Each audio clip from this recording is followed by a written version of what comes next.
हळद कुठे? तिखटाच्या बाजूला. आणि तिखट कुठे? हळदीच्या बाजूला. अगं चिमटा दे चिमटा लवकर. अहो गॅस बंद करायचा ना मग.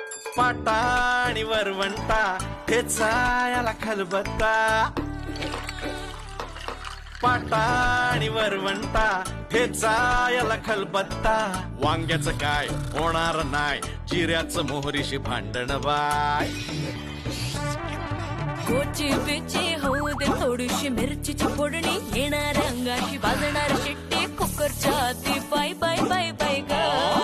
डोक्याला भार रश्याचा फार. भाकरीचा झालाय चमत्कार. सुरीची धार बघून पार. दुरून केलाय नमस्कार. चवीला भारी मस्त मजेदार.